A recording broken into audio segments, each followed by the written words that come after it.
and welcome to a new story from the Viking Home Companion. The name of this story is A Fireside Chat. A lot of folks have been asking me recently why we're always burning down Saxon villages. And you know, it has to do with staying warm. Gets pretty cold in the winter up north. And there's nothing quite like a lively Saxon-fed fire to keep you nice and toasty. Now, to be fair, we have tried using something other than Saxons, but nothing else burns quite right.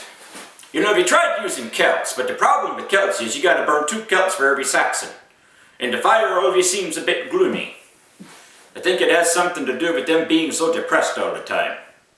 Doom and gloom are all well and good, they just don't make for a good fire. Now, Franks burn okay, I guess, but they smell funny.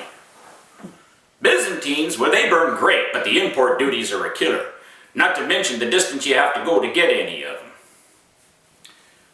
The Rus, well, you know, the Rus, they burn just fine, but the problem is you gotta dry them out for a season first, so they just really aren't all that practical.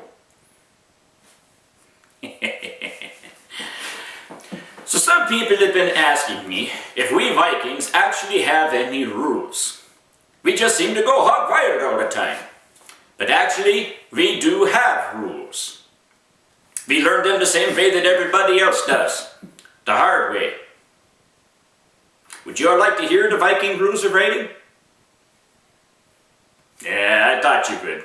Okay, Viking rule of raiding number 1. Always remember, burn last. You wouldn't believe some of the fights the fellers got in with the berserks over that one. Rule number 2. When in doubt about whether or not it's time to burn, refer to rule number 1. I mean, if there are still goodies left to gather up and such, it ain't time for burning. Rule number 3. Round up the women first. Gold and silver don't have legs and won't run off on their own. Rule number 4. Be very careful of the women armed with battle axes and frying pans. It might be better to just leave them alone. Believe it or not, even berserks can learn this one. Most of the fellas in town are all too familiar with Bjarki's wife Hildy and her frying pan.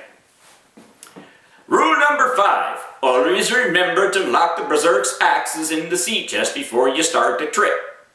Random games of axe catching are no fun for anybody except for the berserks.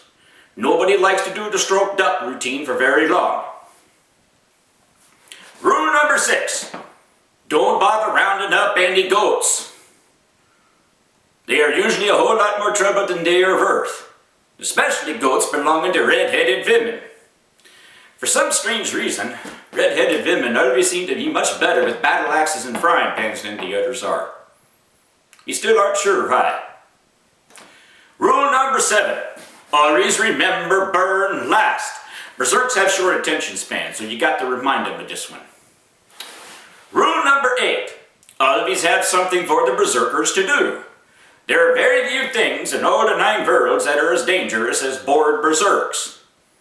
Especially on a longboat. In the middle of the North Sea. Rule number 9. Never go oar dancing while still wearing your armor. The boat don't need more than 1 anchor, and you can't always count on Halfdan tying a rope onto your belt before you get started. Hakon really got lucky the last time he tried that one. Rule number 10. Don't forget to tell the ladies when you are going a Viking. It may seem like a good idea at the time to sneak out without saying anything, but you do gotta come home eventually. And we all know just why Bjarki got so good at playing axe catching. It was all the practice he gets at home from his wife Hildy each time he comes back after sneaking off. Rule number 11. Never forget to bring home something nice for the ladies. And I do mean for the ladies. You aren't fooling anyone by bringing home some sweet young ting from Ireland and telling your wife that she's there to help you with the housework. Rule number 12. Always remember, burn last. Yes, you just can't say that often enough when you got a whole bunch of berserks around.